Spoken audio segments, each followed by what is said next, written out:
Hello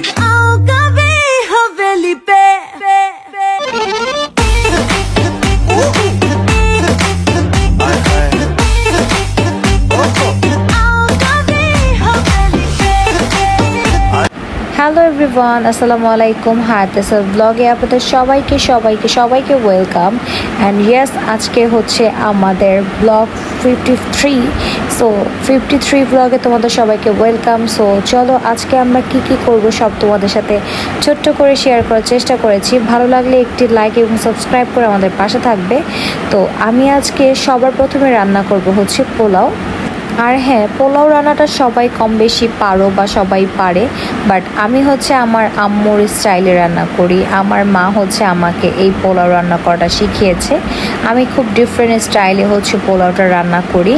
আর পোলাওটা রান্নার পাশাপাশি হচ্ছে আমি আমার চিকেনটাকে হচ্ছে দেখে নিলাম যে ধোয়া হয়েছে কিনা। তো এখানে হচ্ছে যা যা নিয়েছি সব তোমাদেরকে দেখাচ্ছিলাম। আর হ্যাঁ, সবাই আমাদের এই টাইলসটা এই ভাঙা টাইলসটা একটু ইগনোর করবা, কারণ হচ্ছে আমার হাত থেকে লেগে টাইলসটা ভেঙে গিয়েছে, আমার হাত থেকে পুতাটা পড়ে গিয়েছিল। যাই হোক, তো এখানে সব ময় মশলা হচ্ছে যা যা লাগবে আমি নিয়ে নিয়েছিলাম। পেঁয়াজ বাটা, তারপর হচ্ছে কাঁচামরিচ বাটা, তারপর হচ্ছে আদা বাটা, রসুন বাটা, বাদাম বাটা, যা যা লাগবে, নারিকেল বাটা, সব কিছুই নিয়ে নিয়েছিলাম। তো আমার হচ্ছে পোলাও রান্নার স্টাইলটা হচ্ছে আমার আম্মুর থেকে শেখা। সেটা হচ্ছে আমি সর্বপ্রথমে হচ্ছে চুলাতে হচ্ছে তেল দিয়ে দিই। তেল দেওয়ার পরে সাথেই হচ্ছে আমি এটার মধ্যে হচ্ছে চালটা দিয়ে দিই। চাল দেওয়ার পরে কিছুক্ষণ ভেজে নেওয়ার পরই হচ্ছে আমি একের পর এক সব মশলাগুলো দিয়ে দিব।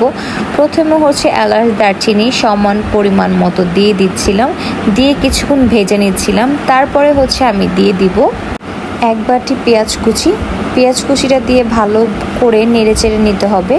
ভালো করে নেড়ে চেড়ে তারপরে আমি দিয়ে দিচ্ছি হচ্ছে রসুন বাটা, আদা বাটা। আমি সব কিছু দিয়ে ভালোভাবে নেড়ে চেড়ে নিব। আর হ্যাঁ, এভাবে ভেজে রান্না করলে হচ্ছে পোলাওটা অনেক সুন্দর ঝরঝরা হয় আর খেতেও অনেক ভালো লাগে। তারপর হচ্ছে আমি লবণটা দিয়ে দিব।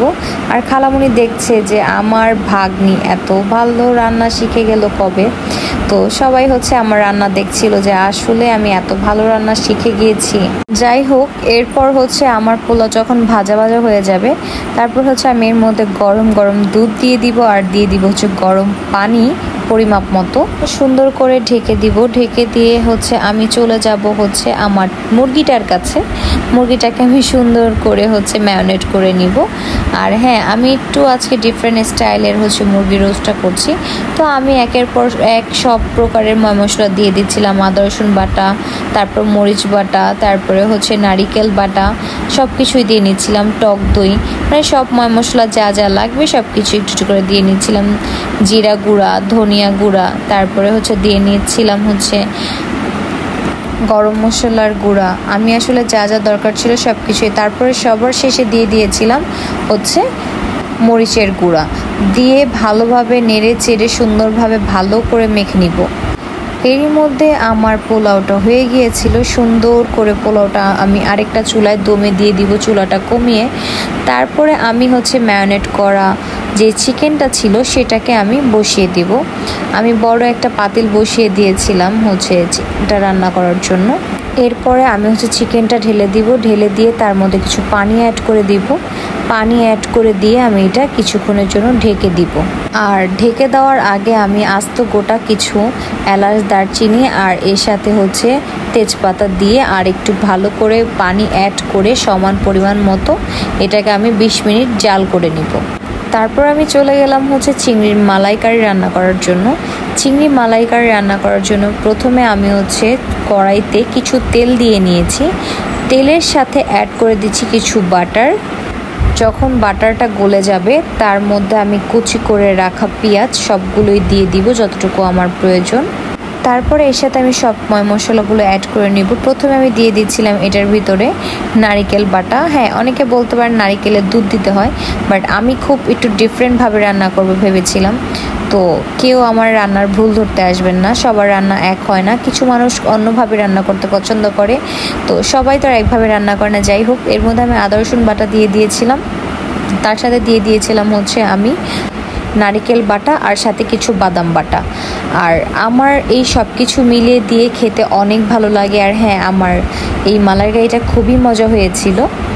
তারপর আমি এর মধ্যে অ্যাড করে দিয়েছিলাম মরিচের গুঁড়া, হলুদের গুঁড়া, ধনিয়ার গুঁড়া, সব কিছু দিয়ে একসাথে ভালো করে মিশিয়ে ভালো করে কষিয়ে নিচ্ছিলাম।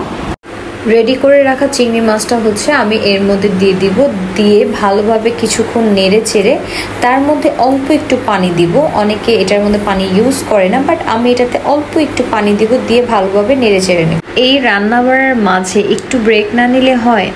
আমরা খুবই একটা মজার চাউলা একটা কাঁঠাল খেয়েছিলাম। হ্যাঁ, অনেকের কাঁঠাল পছন্দ না, বাট হ্যাঁ আমার কাঁঠাল ভালো লাগে যখন চাউলা হয়। আমার অনেক ভালো লাগে, একটু শক্ত শক্ত হয়, খেতেও মজা লাগে।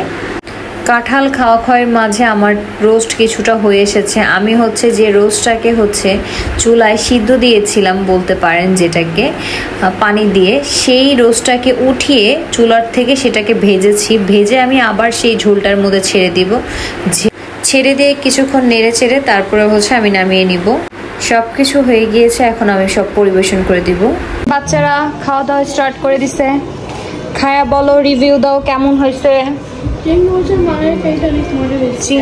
বুঝি না, আবার বলো। চিংড়ি মাছের মালাইকারিটা অনেক মজা হয়েছে। ও থ্যাংক ইউ। তুমি কি খাচ্ছ? ও আচ্ছা, তুমি সবার আগে এটাই নিচ্ছো।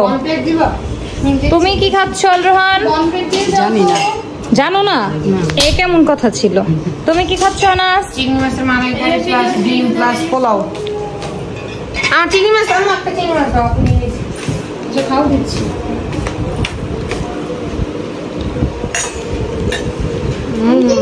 আমি তো তুমি রান্না করে আগেই খেয়েছো?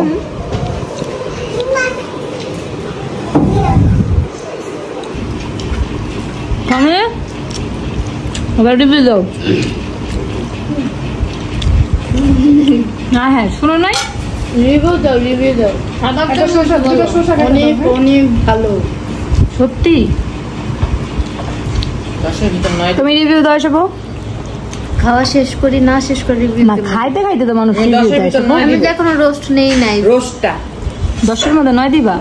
আর না সরি, রোস্টে 10-এর ভিতর 10 দিব, পোলাওটা 10-এর ভিতর 9 দিব, আর মালাইকারিটাও 10-এর ভিতর 10 দিব। ভালো পোলাও লবণ হয় নাই। আনন্দ তুমি সবই 10। সকাল সুন্দর আমার 10-এ 10 দিয়েছি সবকিছু। তুমি লবণ দিই না? আমিও সব দিয়ে দাও। ঠিক বলছি না? তুমি ভালো।